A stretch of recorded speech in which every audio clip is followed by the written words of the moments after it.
আসসালামু আলাইকুম। আজকের ভিডিওতে আমরা আলোচনা করব সেকেন্ড কন্ডিশনাল সেন্টেন্স নিয়ে।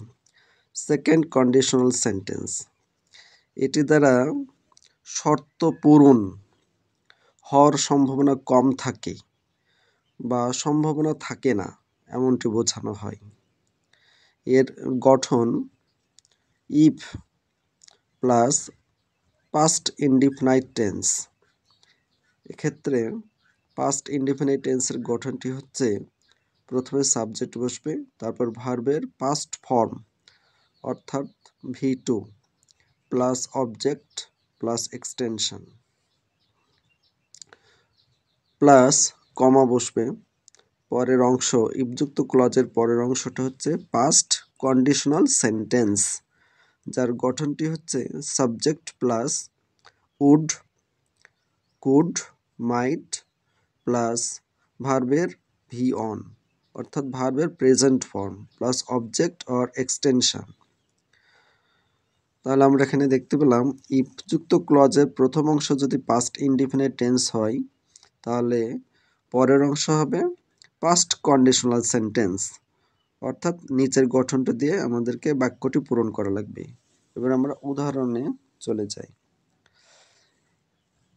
If I knew his address, যদি আমি তার ঠিকানা জানতাম। আই উড মিট হিম, আমি তার সাথে সাক্ষাৎ করতাম। এখানে একটা জিনিস লক্ষ্য রাখতে হবে, ইফযুক্ত ক্লজটি যদি প্রথমে থাকে তাহলে পরের অংশটা আমাকে কোন টেন্সে লিখতে হবে? পাস্ট কন্ডিশনাল সেন্টেন্সে। পরের বাক্যে চলে যাই।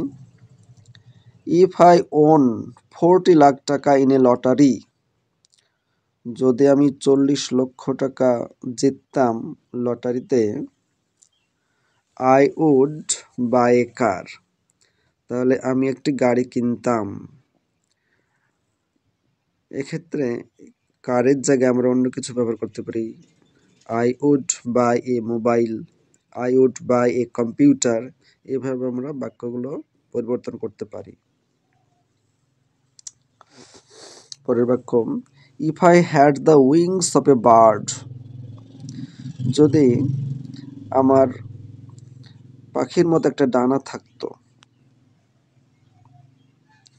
I would fly to my friend, তাহলে আমি আমার বন্ধুর কাছে উড়ে যেতাম। তাহলে ইফযুক্ত ক্লজটি আমাদের পরীক্ষায় প্রশ্নে দেওয়া থাকবে, পরের অংশটা আমাদেরকে পূরণ করা লাগবে। ইফ ইউ রান ফাস্ট, যদি তুমি দ্রুত দৌড়াও। You might win the prize, তাহলে তুমি পুরস্কারটি জিততে পারতে। ইফ ইউ ওয়ার্কড হার্ড, যদি তুমি কঠোর পরিশ্রম করতে। You might succeed in the contest, তাহলে তুমি প্রতিযোগিতায় সফল হতে পারতে। সাকসিড বানানটা একটু লক্ষ্য রাখবেন। ইফ ইউ স্টাডিড রেগুলারলি, যদি তুমি নিয়মিত লেখাপড়া করতে। ইউ কুড অবটেন জিপিএ 5, তাহলে তুমি জিপিএ 5 অর্জন করতে পারতে। If I could fly in the sky, আমি আকাশে উঠতে পারতাম। If I were A bird, যদি আমি একটি পাখি হতাম। বাক্যটি লক্ষ্য করুন, ইফযুক্ত ক্লজটি কিন্তু পরে বসেছে এবং ফার্স্ট কন্ডিশনাল সেন্টেন্সটি প্রথমে বসেছে। আই কুড সাকসিড, আমি সফল হতে পারতাম। ইফ আই ওয়ার্কড হার্ড, যদি আমি কঠোর পরিশ্রম করতাম।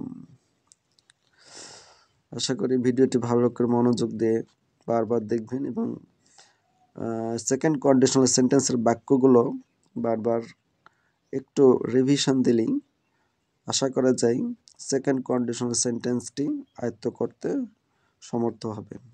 সবাইকে ধন্যবাদ। আসসালামু আলাইকুম।